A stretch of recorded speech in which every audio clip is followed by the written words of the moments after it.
Hi everyone, I'm Negan. I'm going to walk you through what is my own personal Ice Age theory. Since I was 20 years old, I started randomly studying all kinds of crap.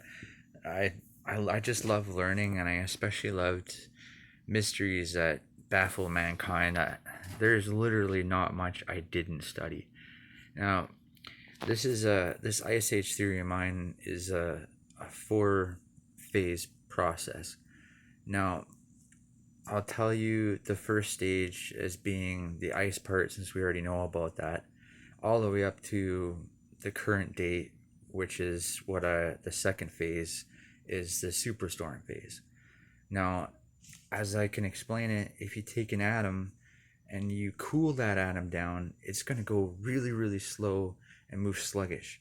But if you take the same atom and you heat it up, it's going to bounce all over the place and it's going to go effing crazy, just like our atmosphere is doing right now.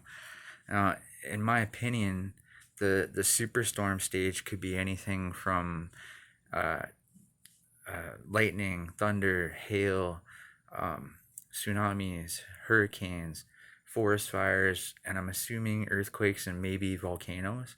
I'm not too sure about the last two, but I mean, might as well throw it in there for good measure.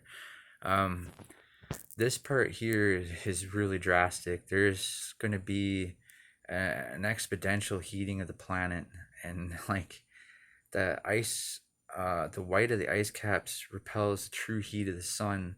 So everything going batshit crazy like that atom is going to happen to our atmosphere. All those things are that already exist. The storms, where they already exist, they're going to happen more frequently. They're going to be more powerful, and they're also going to exist in places that don't normally happen to begin with. Also, tsunamis are going to be a part of that. Um, Now, this could explain fish being belly up, half cooked in the waters. It could be why whales submerge themselves onto the beach, beach themselves. It could be why the birds just drop dead. I'm not a marine biologist. I don't know those factors, but I mean, it doesn't often happen that those animals or creatures do that. So during this time that they're doing it is pretty suspicious and could be a part of it. Um, Now the second part, this is where the underwater sunken cities part comes in, and this part used to make me laugh because if you think about it, a megalithic city made up of like 20,000 ton rocks. Yeah, do you know what kind of a force it would take to move an entire city built of that crap? There's no way that a city would be so well preserved, so well intact. If it's sunk, it would be pushed over on itself. Now, what happens in this stage, the polar axis shift, is that let's say the Egyptians, for starters, they figured out that the true north of the pyramids were facing like everything just lined up for where the polar axis, where the axis percentage was at the time, the true north, everything just lined right up. Okay, so we know that the axis does shift, um, but this part shifts exponentially, where say the north becomes the east and the south becomes the west, and it like will push the oceans all over the place. This creates what I call new lands and also safe and hazardous zones. Now, if you take Mexico, for example, there's signs that the animals crossed over from, say, Florida and went on to some of the islands from the new land bridge that formed. And when the Earth retilts its axis back to normal during the end of the third phase, or that's that's where all these questions come from, is because we don't understand that the axis flipped and then reflipped back to normal. And when they had these new lands, they built these giant megalithic cities because they were like, you know what, these damn twig and straw houses aren't doing shit. Just like the big bad wolf is just gonna knock it over. So hell, let's build like those oceans didn't move that mountain. Let's build a damn city out of mountains. So that way, there, if anything like this were to ever happen again, guess what? Look at those cities that are underwater right now. Do they look like they were toppled in on themselves? No.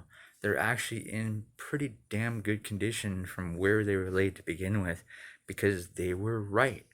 Nothing can move a damn mountain like that. So when they didn't realize that the earth is going to retilt back and that all that land that they built on is getting submerged. That's why we see ones that are on land like in Egypt or the Mayans and stuff like that. Anything that was built around that same era is, it doesn't look very much different than the ones that are under the water. That's just because, it's just how it happened. And that explains the underwater sunken city parts. This explains all the bones of sea or land creatures that are where they're not supposed to be, you know. And then as soon as it retilts back to normal, well, the oceans go back to normal as well. And then after that, it reverts right back to the ice part. And we know that it instantly does it because of the mammoth that was found that was still chewing on food. And I know every single one of you know about that. It's because it flash freezes so fast that it turns this thing that's bigger than an elephant with a giant wool on it into a goddamn popsicle. So, it didn't even have time to, like, it was still chewing and it didn't even have time to turn and run away in danger because it flash froze so fast. Uh, I can't explain, everything down to the minute detail to prove without a 100% without a doubt when and how this happens precisely. But, getting the gist of it is the most important thing because there are people out there that, are, you know, they're the best in their certain fields. And if we can get ourselves together and figure this shit out, then, we can save a lot of people and a lot of creatures like animals and stuff, who knows. And we can also set up so that we had it better than our great ancestors did because we know 100% that the Neanderthals and the guys before them, they survived the last one, and all they had to save their skinny little asses was fire.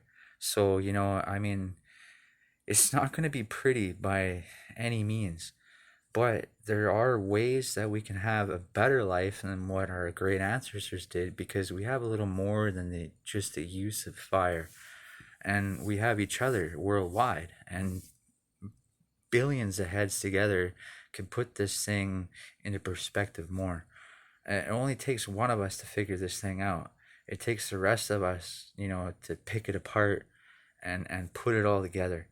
Um, I have to end this video quickly because for some odd reason this cell phone is only running 10-minute feeds. I've had to redo this 3 times, and luckily I've got it under the 8-minute mark right now. Um, Trust me, I'm not doing this because I'm hoping like this is like, oh, no other man has thought of something like this. I want popularity. It's none of that crap. I actually hope that I'm bloody wrong because this shit is scary as hell, and I really do hope that I'm wrong. If I'm right, that's great. We can save millions of people. So if there's any questions you have, just drop a line in the comments below and I'll gladly answer as many as I can. I'm open to constructive criticism, and debate is the most important thing to us moving on